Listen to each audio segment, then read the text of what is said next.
Almost 200 climbers are trapped on Mount Everest when the Nepalese earthquake strikes.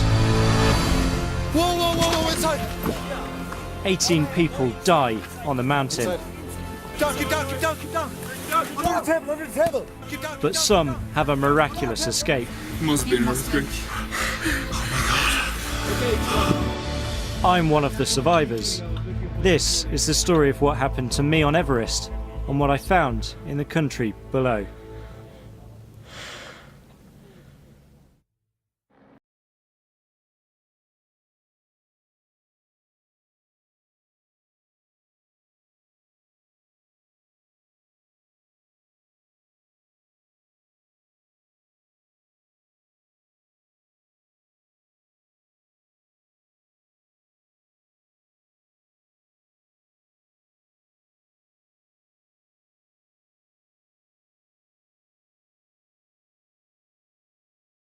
And this is the view from my office.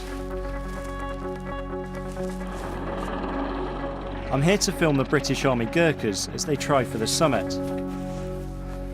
So we're now heading over to the Gurkha expedition tent. They're a very friendly bunch, so we're going to say hello to them.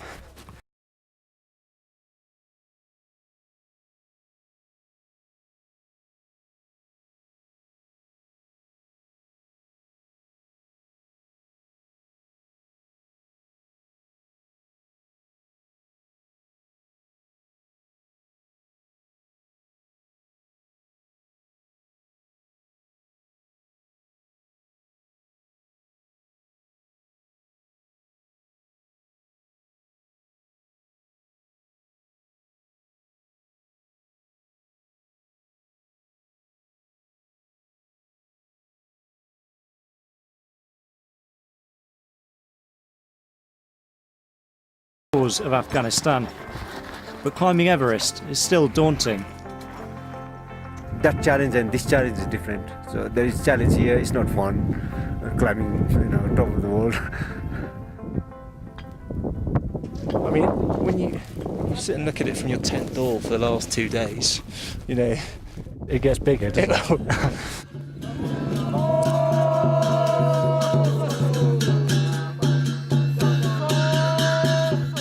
The Sherpas are our guides and protectors.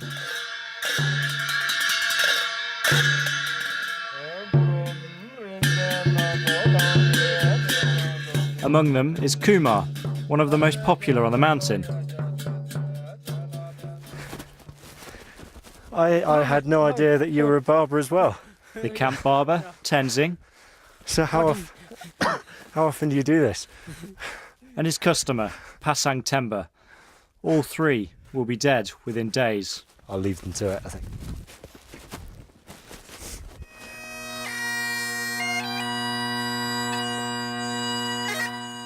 The next staging post is Camp 1. To get there, we have to go through the infamous icefall. 16 Sherpas died there last year. The Gurkhas take a moment to pay their respects before we set off from base camp.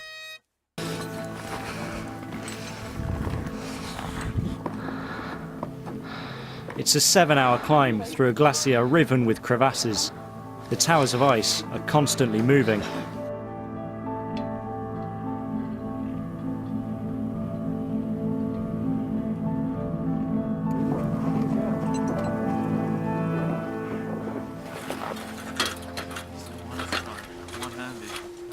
The Khumbu Icefall is split into loads of different crevasses, and a way of getting across the crevasses is these ladders. There's quite a big drop down there.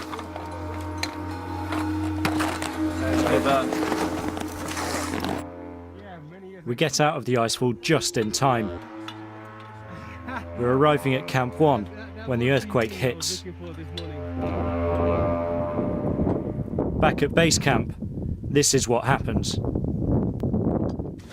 The ground is shaking. An avalanche destroys much of the camp. Yeah, look. Whoa, inside. Oh, shit. Oh, shit. Oh, keep down. Under the table. Close the door. Close the door. Oh my god. Okay, it's gone. It's gone? Oh my god. You okay, Danny? Yeah, I'm okay. I'm fine. You okay? Everybody's okay. Yeah, okay. Let's hope everything's okay.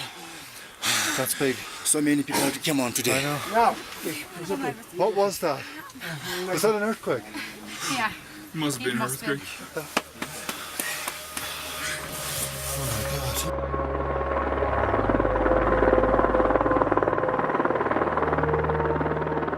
18 people die at base camp.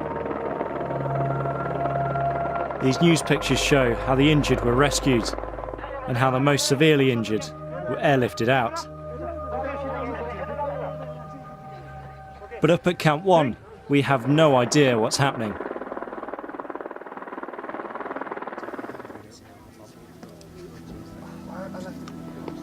The avalanche has cut us off from the rest of the world.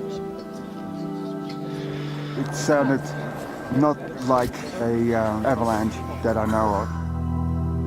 More along the line of like a lot of avalanches coming from all directions all at once. And then the whole ground started to move. Everything started to shake and shake and shake and shake. It's the worst disaster in the mountain's history, and we're trapped halfway up it. The avalanches keep coming.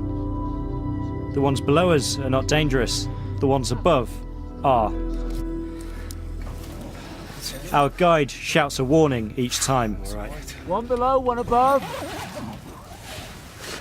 You can hear the snow and ice thundering down the mountain. Two below, one above. Take a picture of me looking scared in the tent, but you don't have to, obviously. Turn the camera around and look at me. I never felt with ground wobbling before yesterday.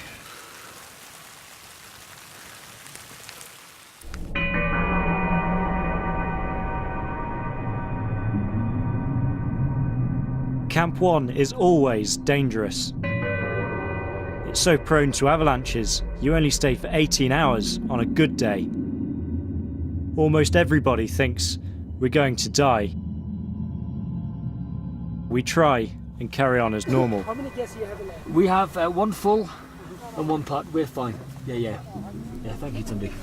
Our Sherpas help keep us all alive. We're surrounded by 3 of the world's tallest mountains. We have no way out, and food supplies are running low.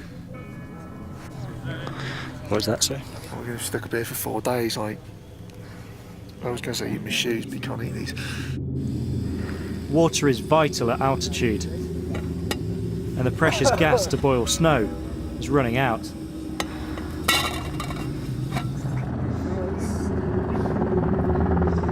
It's 24 hours before we see our first helicopter. A few climbers are rescued. Then the weather closes back in. The Gurkhas take control. I think if we draw up a list of who's getting out and when, chopper-wise, then we can have a look at who's remaining. We're stuck for another 24 hours as avalanches come down.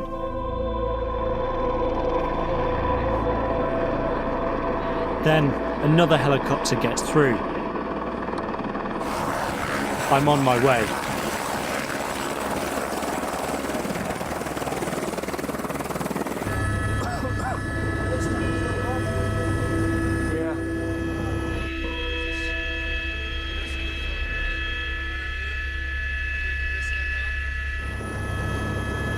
I get my first glimpse of what was base camp.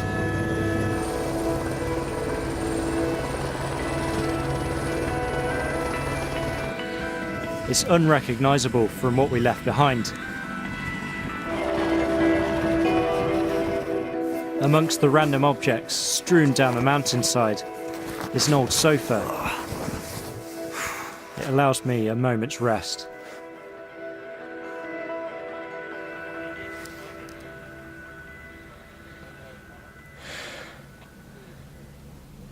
It's the most ridiculous situation I've ever been in.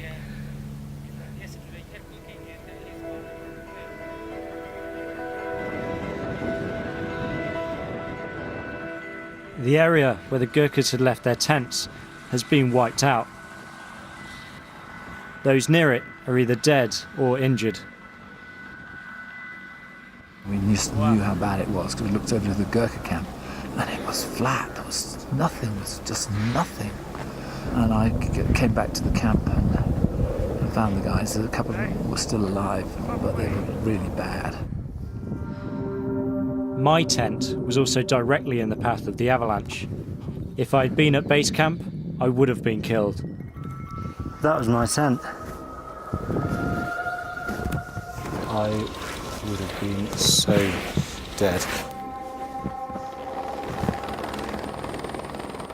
But still, the enormity of the event is only just sinking in. I had global news on to me. I said, I think we're flying into Kathmandu today. But, because of course it's like, you know, the #1 story all over the world kind of thing. Yeah. Then it's my turn to leave Everest. Yeah. Yes, I'm going to send Tom now, and I'm going to send the bags. Okay, cheers. The bodies of the climbers are covered with orange tents. It's the last thing I see before I leave. Among them, Sherpas Kumar, Pasang Temba, and Tenzing. Away from the mountain, the devastation is far worse. More than 8,000 people have died.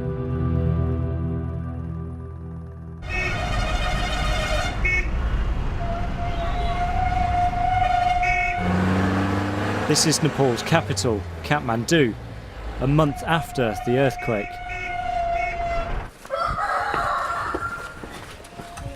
Namaste. I've come to meet Tenzing's family. Chiri. Prima. Their father started work as a Sherpa on Everest just 2 years ago. Tell me about Tenzing. What was he like as a person? काम राम्रो गर्छ सबै के ठीक बानी राम्रै छ सबै छ अनि अब के गर्नु अब त्यस्तो भयो यसको मनमा त्यस्तो थियो हामी नि आइसरे दुःख गरेर कामेर हामी नि अब जग्गा किन्छु अरु जस्तै अब साथीहरु जस्तै अब भन्छ नि अनि हामी नि आइसरे बस्नु पर्छ अब म त मरेको अब मर्यो भने त अब छैन मरेकै उ भने म त आउँछ होला मात्रै लाग्छ आउँछ होला मात्रै लाग्छ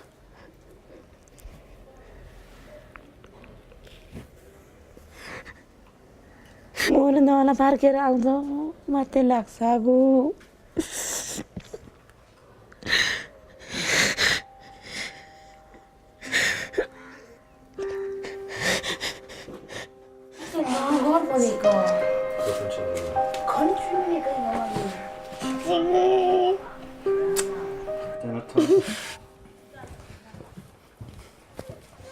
Nice there.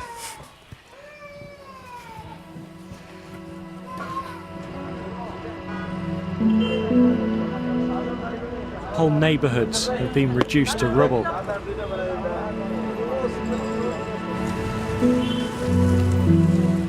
Everywhere you go, you meet victims of the earthquake.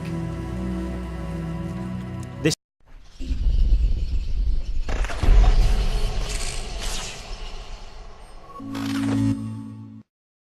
is the spot where 7 of Amila's family members died.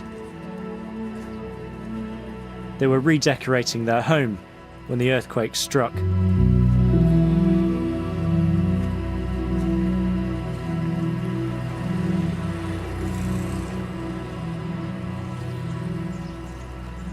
This is, I believe, the first time they've been back to the site where their family lived.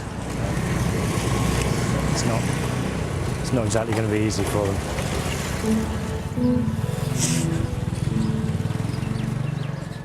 Amila has lost her mother, her grandmother, her sister, 2 brothers and 2 nieces.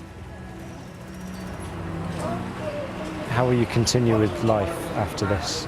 के गर्ने भन्ने अब पढे लेखेको भए पो जागिर खानी भन्ने जागिर गर्ने भन्ने न पढाइ लेखाइ छ न सिप छ के भनेर हाम्रो लाइफमा के नै हुन सक्छ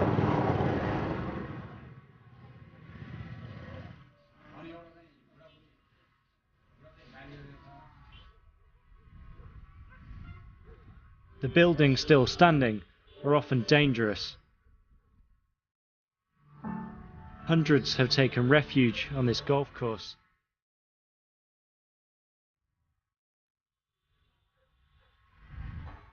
Many rely on charity and foreign aid. We need help. We have two babies. I have one job. We need food. These people have lost so much, but they retain their hospitality.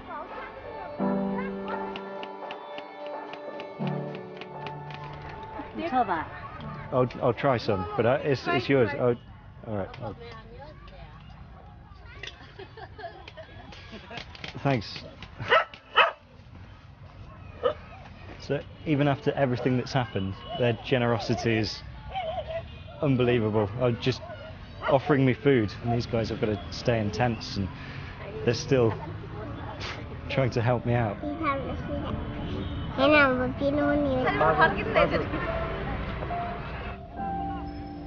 If anyone can put this country back together, it's these people.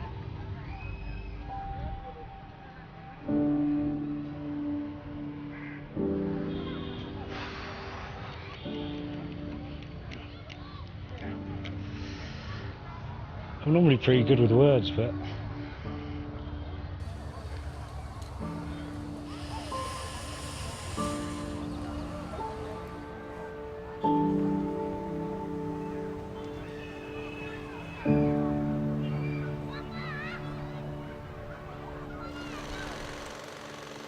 it's not just Kathmandu that has been devastated. Much of the country is in ruins.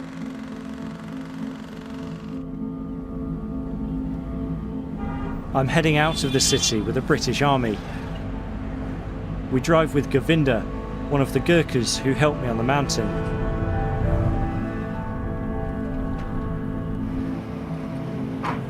So at the moment we're trying to catch up with a couple of Gurkha Land Rovers to go to the village of Preeti to deliver aid. It's the first time aid's been delivered in this particular place. We're heading to a remote region which was hit by a massive aftershock. It's a grueling 48-hour journey. Every town and village along the way has been severely damaged. This is the town of Juri, and as we drove up, every single house we saw has been either destroyed or cracked to a point of being condemned. It's painfully slow going for our aid convoy.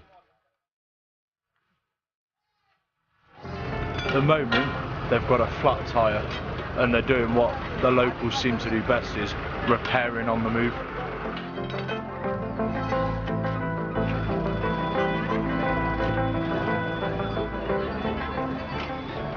So what we're planning on doing is going out to this area for 2 days.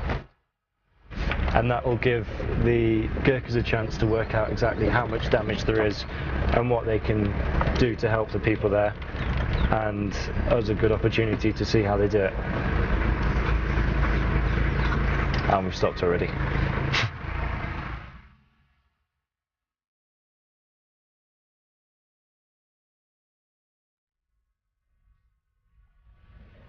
We've come off the cobbled road now, and we're into quite sort of heavy weathered lumps and bumps.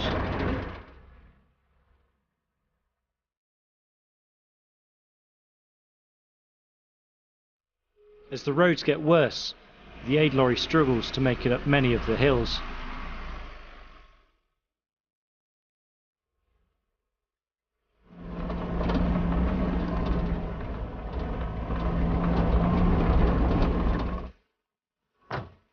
We're just taking a quick break here, and we've noticed just around this corner there's a school.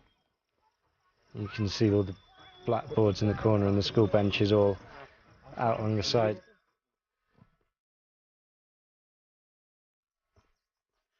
A few kids have come to say hello. You can see where the roof is all collapsed over there and all the walls caved in everywhere. There's still all the textbooks and bits of maths paper and all sorts lying in there. More than 1 million pupils have had their classrooms wrecked. There's 8 classes in this school, so how they're going to teach 8 different groups of people, I'm not sure. That's it. 2 benches in a tent.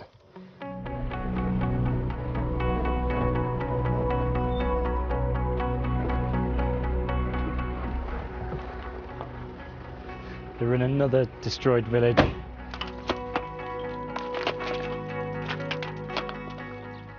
Slowly trying to demolish their homes so they can start again from scratch and use the building materials that they've got left.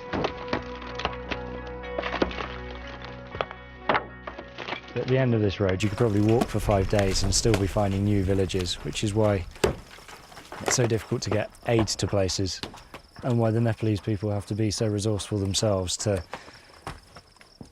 actually create somewhere to live. We've been travelling for 2 days and we've scarcely seen an undamaged building. There seems to be another problem around every corner.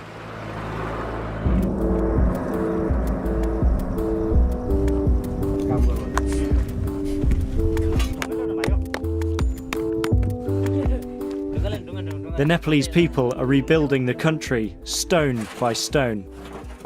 The further we go away from the main road, the more people are helping themselves. And this is rebuilding the road so more supplies can get to them, so more people can help them.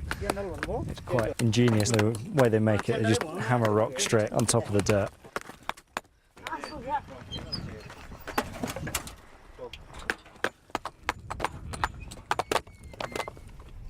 Although we actually have to get past because the British Army camp is just down there, so we've got to see if we can get through.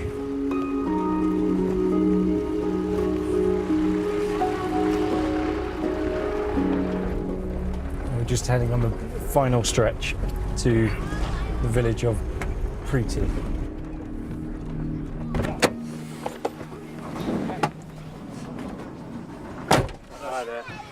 Welcome to Preeti. Cheers. Staff Sergeant Preeti. Preeti. Is in Preeti. Staff Sergeant Preeti. Yeah. Okay. What I've been doing is, first of all, visiting the welfare pensioners, service pensioners, and the serving personnel. So they're former and serving Gurkhas? Yes, yeah. yes. Visiting their houses and assessing the damage in their building and just checking if they are okay. On top of that, they've been building this temporary structure. We're going to donate that to the school as 2 classrooms. The building is also being used to show the villagers how to construct their own shelters.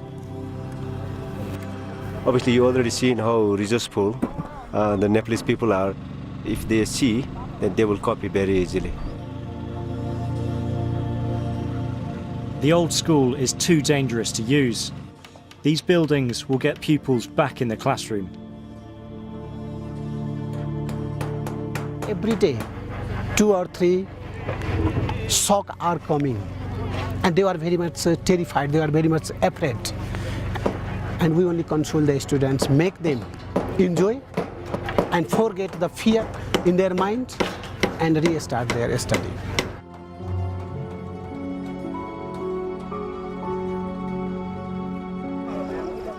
The Gurkhas give materials to the families of soldiers to help them put up shelters.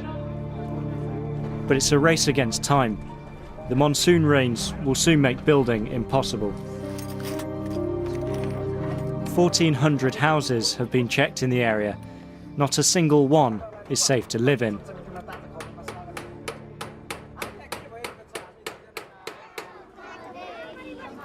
Another 6 classrooms will still be needed for all these pupils. Here 2-3 class students sitting under that tent.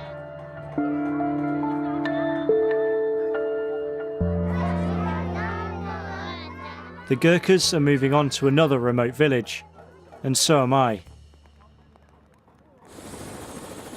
I'm still haunted by Everest. There's one last thing I need to do. I want to visit the family of Kumar, another of the Sherpas who died on the mountain.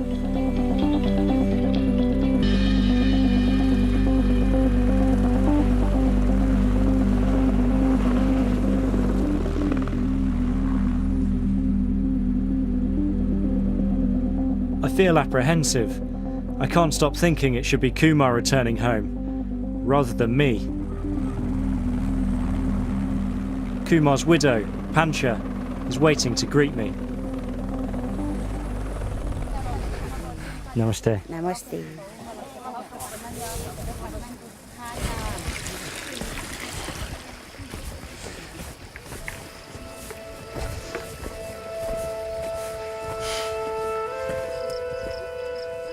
We walk 2 miles up the valley. Her home is perched on a hillside. It's a different world from Everest. This is somewhere Westerners almost never come. How did you find out the news Kumar had been killed?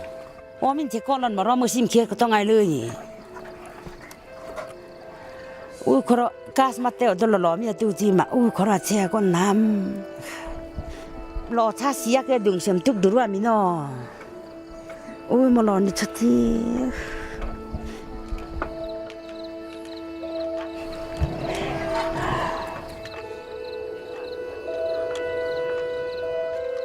Pancha is surrounded by her family, but there's obviously a deep, entrenched sorrow.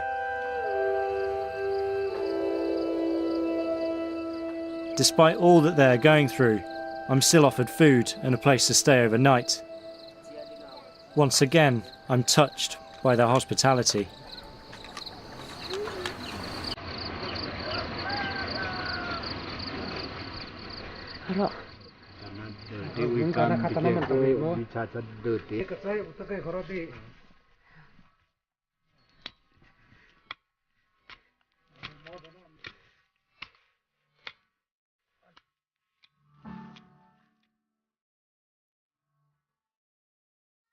You spend time with the Sherpas on the mountain, but you never quite know where they come from, their families. They're just, you know, a friendly face that wakes you up in the morning and takes you up the hill. But coming out here and seeing, you know, where they live, what they left behind, and what they were risking by helping Westerners get to the top of the mountains, quite poignant. They're leaving all of this behind, and you never quite appreciate that until you get there. My time in Nepal has come to an end. I escaped death on Everest, but many here weren't so lucky.